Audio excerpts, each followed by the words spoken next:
Hi there, my name is David Lee. I'm a professor in the drama department here at the University of Alberta.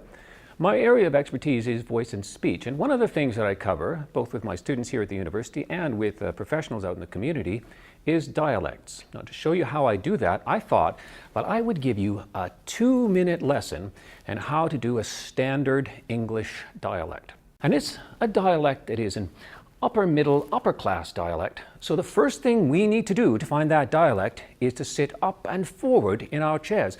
If we do that, the sound's going to come to the front of our mouth, our tongue's going to move forward. It's going to be much easier for us to speak clearly and crisply as is required for this dialect. If we sit back in the chair, we can hear what happens. So the tongue goes back in our mouth, and that's a great place to go if we want to do a working class dialect. But we're looking for this upper class dialect, so we want to be up and forward.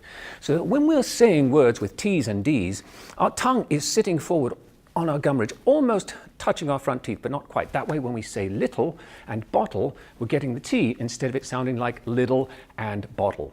In order for us to find the basic vowel changes that happen with this dialect, the best thing to do is just to get the general shape of the dialect inside our mouths.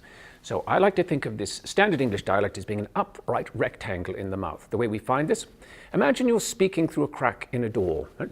Oh, for a muse of fire that would ascend the brightest heaven, you should see the shape. The other way to find that is to press your fingers in just behind the eye teeth until the teeth come apart. And we get, oh, for a muse of fire that would ascend the brightest heaven, I keep that shape, would ascend the brightest heaven of invention.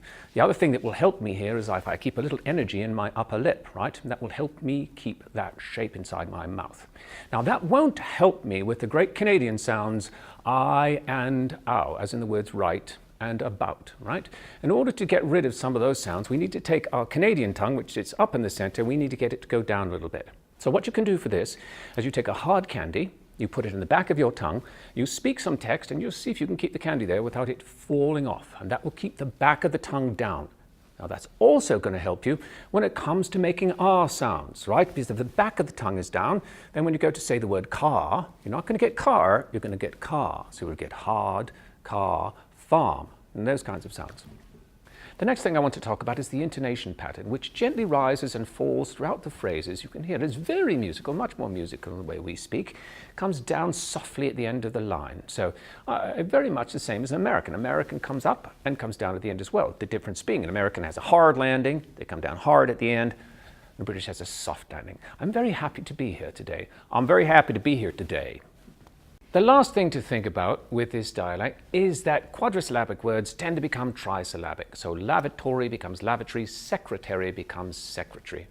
So those are the basic rules. Obviously there's some pronunciations which you might have to look up, but if you follow those basic rules, you work on it, you'll have yourself a nice standard English dialect.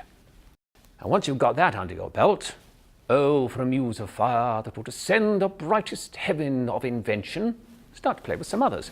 Oh, for a muse of fire that would ascend the brightest heaven of invention. Oh, for a muse of fire that would ascend the brightest heaven of invention. Oh, for a muse of fire that would ascend the brightest heaven of invention. Oh, for a muse of fire that would ascend the brightest heaven of invention. Have some fun.